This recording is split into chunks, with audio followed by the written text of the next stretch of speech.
जा रहा है,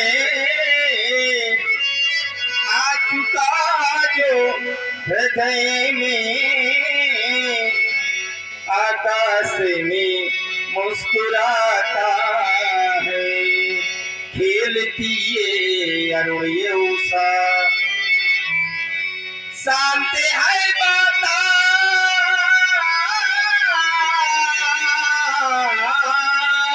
भी, ये आज संध्या के लिए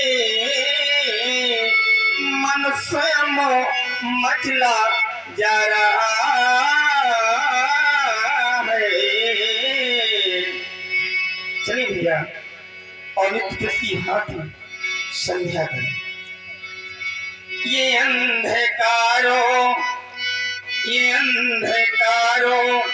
चला गया घर से,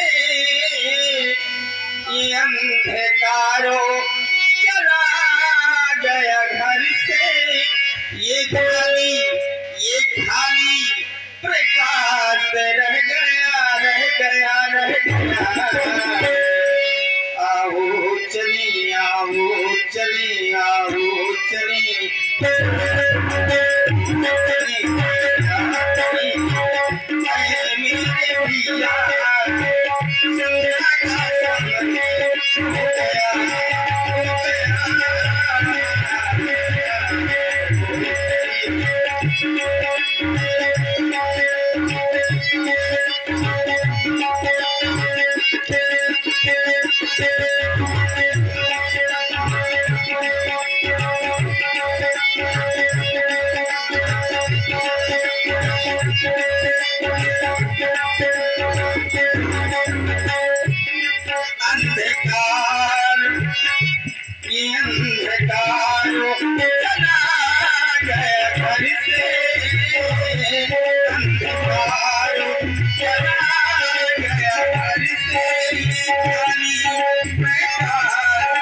माथे की बिंदिया मैया को है श्रृंगार पूरा मैया बनाए चरणों में आओ चरणों अरे माँ को बंदना मेरा आनंद हो गया हो गया हो गया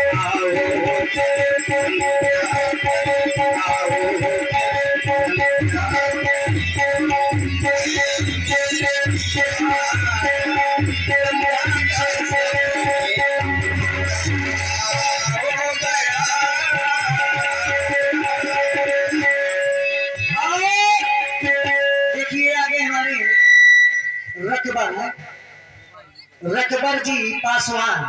रकबर जी पासवान जी के वही वाले रघुबर नाम है यार। रघुबर जी पासवान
बचोल मौर्या जी जो ग्राम डुंगरा से पधारे हुए हैं, आप प्रधान जी भी हैं।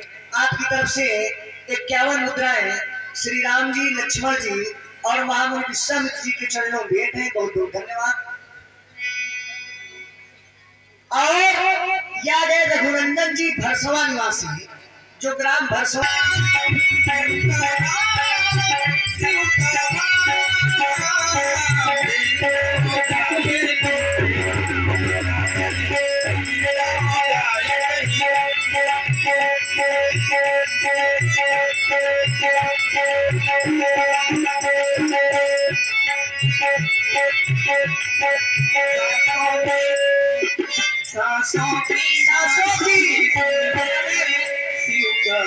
शिव का नाम संत राम जी अच्छा सत्यनारायण जी दीक्षित जो आप इसी ग्राम महमदपुर के निवासी हैं। आपकी तरफ से सासों की माला में सिंगरू मैं शिव का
पूज्य गुरु जी का आदेश संध्या बंदन का हमें प्राप्त हुआ है, तो गुरु जी की आज्ञा हमें सिरोधार्य है।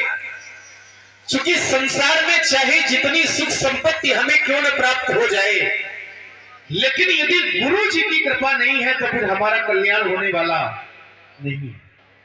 शास्त्र यह कहता है कि गुरु बिन भवनिधि तरे न कोई, और जब विरक्ष शंकर सम होई चाहे वह व्यक्ति ब्रह्मा और शंकर के समान शक्तिशाली क्यों न बन जाए, लेकिन यदि गुरु जी की कृपा नहीं है तो फिर हमारा कल्याण होने वाला नहीं। संसार हमारा सुख बन जाएगा तो भगवान हमारी रक्षा कर लेंगे, लेकिन विचार करिए यदि भगवान हमारे शत्रु बन जाए तो शास्त्र कहता है कि भगवान यदि शत्रु बन जाएंगे तो फिर हमारा कल्याण नहीं है। क्योंकि विधि विपरीत भलाई नहीं, विधाता के विपरीत हो जाने पर हमारा कल्याण नहीं है। लेकिन मैं यह कहता हूं कि भगवान भी यदि विरोध में हो जाए तब भी गुरु जी हमें बचा लेंगे, लेकिन यदि गुरु जी विरोध में हो जाएंगे तो फिर संसार में हमें बचाने वाला कोई नहीं है। क्योंकि राखई गुरु जो कोप विधाता, लेकिन गुरु विरोध नहीं को। जग त्राता गुरु जी का विरोध करने पर संसार में हमारी रक्षा कोई नहीं कर सकता है। वह व्यक्ति भाग्यशाली होता है जो गुरु जी की सेवा करता है, गुरु चरणों से प्रेम करता है। क्योंकि जे गुरुपद अंबुज अनुरागी तो ते लोकों वेदों बड़भागी। कौन? जो गुरु जी की सेवा करता है, गुरु चरणों से प्रेम करता है। अरे संसार की सारी सुख संपत्ति उस व्यक्ति को प्राप्त हो जाती है जो गुरुदेव भगवान के चरणों की धूल को अपने मस्तक से लगाता है। क्योंकि जे गुरु चरण रेव शिर धरही ते जन सकल विभव बस करही। ऐसी गुरु जी की महिमा है। और लक्ष्मण यह इसलिए कह रहा है क्योंकि लक्ष्मण नित्य प्रति ही देखा करता है, और संसार में व्यक्ति जैसा दृश्य अपने नेत्रों से देखता है ठीक वैसा ही प्रभाव उसके मन पर पड़ता है। लेकिन वर्तमान समय की विडंबना यह है व्यास जी महाराज कि लोगों को जो देखना चाहिए वो नहीं देखना चाहते हैं, और जो नहीं देखना चाहिए वह देखने के लिए नेत्र लालायित रहा करते हैं। तो धिक्कार है ऐसे नेत्रों को जो संसार के अनुचित दृश्य देखना चाहते हैं। क्या मैं ये कह दूं तो अतिशयोक्ति न होगी कि धिक्कार है ऐसे नेत्रों को जो केवल और केवल नाच ही देखना चाहते हैं।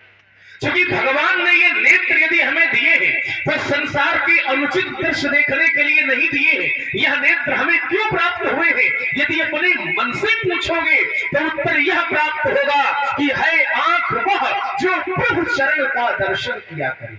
नेत्र तो वह है जो भगवान का रूप देखने के लिए लालायित रहे, और व्यर्थ वह नेत्र है जो संसार के अनुचित दृश्य देखना। लक्ष्मण ये नहीं कहता कि आप नेत्रों से ना देखें, देखें, नेत्र देखने के लिए दिए गए हैं, लेकिन नेत्रों से क्या देखा जाए ये शास्त्र हमें बताता है कि अवश्य देखिए देखन जोगु। जो देखने के योग्य है उसे देखा जाए, लेकिन जो देखने के योग्य नहीं है उसे न देखा जाए। जैसे तजिए चौथ के चंद्र की नाई, भाद्रपद शुक्ल पक्ष की चतुर्थी का चंद्र दर्शन नहीं करना चाहिए, और यदि किया जाता है तो उसका फल हमें अच्छा प्राप्त नहीं होता है। ठीक वैसे ही हम उन दृश्यों को ना देखें जिससे हमारे मन पर और हमारे परिवार पर उसका बुरा प्रभाव पड़े। और लक्ष्मण जो देखता है यदि संसार के लोग देखने लग जाएंगे तो ये पृथ्वी स्वर्ग से भी बढ़कर के हो जाएगी, ऐसा मुझे विश्वास है। क्योंकि मैंने यह देखा है कि प्रातः काल उठ के रघुनाथा और मात पिता गुरु नावई। यह लक्ष्मण देखता है कि जिस समय सवेरा होता है तो हमारे बड़े भैया उठ करके अपने माता पिता और गुरुजनों का सम्मान करते हैं। और सम्मान क्यों न करें? क्योंकि हमारा जन्म ऐसी पृथ्वी पर हुआ है जिस पृथ्वी को माता कहा जाता है। हमारा जन्म ऐसे देश में हुआ है जिस देश को भी माता कहा जाता है। हमारा जन्म ऐसे देश में हुआ है जहां पर पशु होने पर गाय को भी माता वृक्ष होने पर तुलसी को भी माता और नदी होने पर गंगा और यमुना को भी माता कहा जाता है। इसी मिट्टी के पुत्र अपने अंधे माता पिता को कंधे पर बैठाल करके चारों तीर्थों की यात्रा करवाते थे। यह थी हमारी संस्कृति और यह थे हमारे संस्कार। ये था रामलीला देखने का फल और भगवान की कथा सुनने का फल कि पुत्र माता पिता की सेवा करते थे, पुत्र माता पिता की पूजा करते थे। लेकिन कड़वी सच्चाई ये है कि लोगों ने अब रामलीला देखना कम कर दिया है और अनुचित दृश्य ज्यादा प्रभावी हो गए हैं। तो फल ये भोगना पड़ रहा है। जो पुत्र माता पिता का सम्मान किया करते थे, आज स्थिति यह बन गई है कि मां नहीं मात पिता नहीं देवा और साधु शन करवावई। वही पुत्र आज अपने माता पिता का अपमान करते हैं। कारण क्या है? कारण ये है, लोग सोचते हैं किसी मंदिर में चले जाएंगे, देवी देवता की आरती पूजा करेंगे तो हमें सुख संपत्ति की प्राप्ति हो जाएगी। तो गलत सोचते हैं वह लोग, क्योंकि संसार के सबसे बड़े देवी देवता हमारे माता पिता होते हैं और माता पिता को अपमानित करके यदि हम सुख चाहते हैं तो फिर स्वप्न में भी हमें सुख मिलने वाला नहीं है। क्योंकि वेद कहते हैं कि पुत्र के लिए माता पिता ही परमात्मा होते हैं। सर्व तीर्थ मही माता सर्वदेव मया पिता और मातरम पितरम तस्मात् सर्व यत्नेन पूजये। विचार करिए जरा, सभी तीर्थों से बढ़कर के माता होती है और सभी देवताओं से बढ़कर के पिता होता है, तो फिर माता पिता के चरणों को छोड़ करके अन्यत्र जाने की कोई आवश्यकता नहीं है। जो लोग ये सोचते हैं कि मंदिर में जाने से सुख संपत्ति प्राप्त होती है, तो विचार करिए आप सभी लोग, अरे उस मंदिर को बनाने वाले हम सभी लोग हैं जिसने मिलकर के मंदिर को बनाया है। ध्यान देना जरा सबको, मंदिर बनाने वाले हम सभी लोग। मंदिर में रखी मूर्ति जिसकी हम पूजा करते हैं, उस मूर्ति को बनाने वाला शिल्पकार भी हम आप लोगों में से ही कोई एक व्यक्ति है जिसने मूर्ति को बनाया है। और उस मूर्ति की प्राण प्रतिष्ठा करने वाला आचार्य भी हम आप लोगों में से ही कोई एक व्यक्ति है। कहने का तात्पर्य यह कि जिस मूर्ति को हमने बनाया है उसका करते हैं सम्मान, और जिस मूर्ति ने हमें बनाया है अर्थात हमारे माता पिता, उनका करते हैं अपमान। तो फिर संसार में सुख की प्राप्ति होने वाली नहीं है। और तब हमारे आचार्य कहते हैं कि जिसमें स्वाभिमान नहीं होता है, मनुष्य में यदि स्वाभिमान नहीं है तो वो मृतक के समान है। जिसमें स्वाभिमान नहीं होता है वह इंसान नहीं होता है, और जिस गीत में तान नहीं होता है वह गान नहीं होता है। और मंदिर की मूर्तियों से दुआएं मांगने वालों, माँ बाप से बढ़कर कोई भगवान नहीं होता है। क्योंकि पुत्र के लिए तो माता पिता ही परमात्मा होते हैं। माता पिता गुरु स्वामी सिख, कुछ बोलना चाहते हो? माता पिता गुरु स्वामी सिख सिर धरी करेंगे सुभाए, तब लहव लाभ दिन जन्म कर न तरु जन्म जग जाए उस व्यक्ति का। वाह, बहुत सुंदर। देखिए प्रभावित हो गए माने लक्ष्मण।